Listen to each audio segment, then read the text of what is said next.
Just everybody wave and say hi. Say hi, Mike. Hi, Mike. Good morning. Good to see you, Mike. All right. You ready? Good morning, and thank you for participating in this with me today. I do appreciate you being here. I'm here to speak to you about the subject of envy. And when I was chosen to pick that subject, or chosen for that subject, I thought, how appropriate. You know, envy is a complex and very puzzling emotion. It's one that we don't really understand, probably. And in order to soften it, we sometimes give it cute little sayings like the green-eyed monster or she's green with envy. And I've never quite figured out how we could take what I consider to be a peaceful color like green and associate it with such an odd emotion. Envy, as I said, is very complex and very confusing. Envy is an emotion that's created within us. Our Christian fathers tell us that it's one of the 7 deadly sins, which means that it's inherent within each and every one of us. It is part of our nature, and it leads us into sin. Envy, like its cousin greed, is an insatiable desire to have or to possess something that doesn't belong to us, that maybe somebody else has, and we have this sense of, why did they get that and not me? Envy raises its ugly head, and it has done so ever since the very beginning of time. In fact, Dante, in his work Purgatory, said that those who perished from the sin of envy and went to hell would have their eyes sewn shut, because during their lifetime they had great joy in seeing the misfortune of others. Aristotle once said that envy is the pain at the good fortune of others. Now, it may surprise you, but it probably shouldn't, that even the most committed Christians can harbor envy in our hearts. Now, it may be subconscious. We may not know it's there, but it is. And even if we do recognize that it's there, we have a very difficult time in confessing it, until at which point it can eat away at our hearts. The gospel writer of Mark wrote that envy comes from within and defiles us. Can you honestly and truthfully with all of your heart look at somebody who has received some special privilege, some special perk, and say, congratulations? Or does it build up in you? Does it seethe in you to the point where you are actually thinking, why isn't that mine? That's envy. Now, in small doses, envy can actually be beneficial. In fact, many businesses build their models around this concept of this motivation that envy can cause. When you want something that you desire for yourself, they will build these models around them. But the problem is that envy can become overwhelming and consuming. And when it does that, it's not only detrimental to the organization, it is so detrimental to the person. We lose who we are through the process of envy. Envy can lead into anger and to sickness. It can lead into stress, and some forms of stress have even been shown to cause cancer. So it can be very detrimental to our bodies. So the question then becomes, well, how do we deal with envy? I mean, if envy is one of these 7 deadly sins that is inherent in us, can we simply forget about it? Can we push it aside and say, I promise I will never be envious of anybody? And I don't think it works that way. Instead, I think we have to learn how to deal with anger, envy, how to handle that emotion, to manage it in our lives. And so with your permission, I'd like to share with you a technique that I came across a few years ago to help deal and manage with envy. Now, I need to set a stage for you. I want to make an admission to you right up front that I still suffer from this. I have a good friend on Facebook. He and I kind of go back and forth. And anytime I see him post some special event that he's doing, an activity, or riding his bike across the country, I get a little bit envious. That default of envy creeps up. And that's where my first mistake is. I begin to compare myself to him. I begin to look at him and say, why is he so special that he can do that? And then that leads into my second mistake, which is then I begin to critique myself.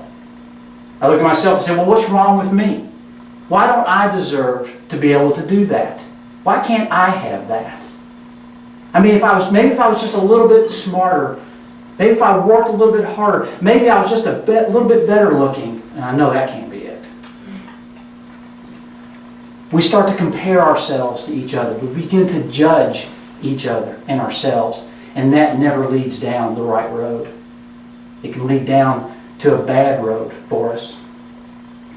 So as a general rule, the fastest and most extreme way to change how you deal with envy is to turn it upside down. To turn it up on its head. So what's that look like? Well, if our problem with envy is the fact that we begin to question the deservingness of someone, we turn it upside down by celebrating it. Celebrate what they're doing, what they're accomplishing. Now let me share with you a way that I've worked this into my life, where I've experienced this before. Several years ago, my wife and I, we felt like we wanted to have another child. We have one child right now, a beautiful 13-year-old daughter who's the pride of our life. But for some reason we, and probably more honestly me, felt like at this time that we needed another child in order for my life to be complete. That for some reason I was missing something. And so we began to try to have another child. But for whatever the reasons, we were not successful. We were not able to have another child. Now at this time though, it all of a sudden dawned on me that as I was looking around at our friends, they were all producing babies right and left. I mean, it seemed like everybody we knew was popping out babies. They were having their second, their third, their fourth. We even had a friend that had their fifth child. That's insane. But it was eating away at me. I was becoming very envious because all my friends were able to have children and we weren't being successful. So that's when it began to hit me. That had to change. That was not healthy. That was not a good way to live through life. And so I learned at that time this technique, which is just simply flipping it up on its head. And so instead of looking at our friends who are having these children and questioning why is it that they seem to have the advantage over us and not me, I began to celebrate what was going on in their life. I began to appreciate their happiness. And in the process of being able to appreciate their happiness became my happiness. I would ask them things like, when are you due? Do you know the sex? Do you even have names picked out yet? Began to engage with them and join in with them with interest of what was going on. And their happiness began to spill over into mine. Now I'll tell you, that's not easy. It's not easy indeed. Since envy is one of the 7 deadly sins and it is inherent with us, it is part of our nature, that is a difficult thing to do. It does not come easy. But it takes time. And with time, you begin to learn how to do it more. Now let me bring that back to my Facebook friend. He and I still go back and forth, and he seems to do all these wonderful activities. He's getting ready to ride his bicycle in the wine country, and he posts on there when he's going to speak at certain churches. Before, I would sit there and I'd wonder, why him? Or why not me? But now, instead of sitting at home, wallowing in my despair and my envy, worrying about the fact that I'm going to be home writing a 20-page paper for seminary or doing a videotape speech for class, I now celebrate with him what he is accomplishing. His accomplishments and his happiness becomes my happiness as well. Because after all, I look at him and say, I know that he can do this and I can do it too. We share in that happiness now. The more I celebrate with him, the more room it creates in me for happiness. And after all, doesn't it just seem like those who are able to celebrate someone's happiness and joy, don't they seem to be a much more pleasant person? This process works. It's slow and it's hard to do at first, but I encourage you to try it and to keep trying it and to celebrate those little achievements along the way. Thank you. I appreciate you being here today.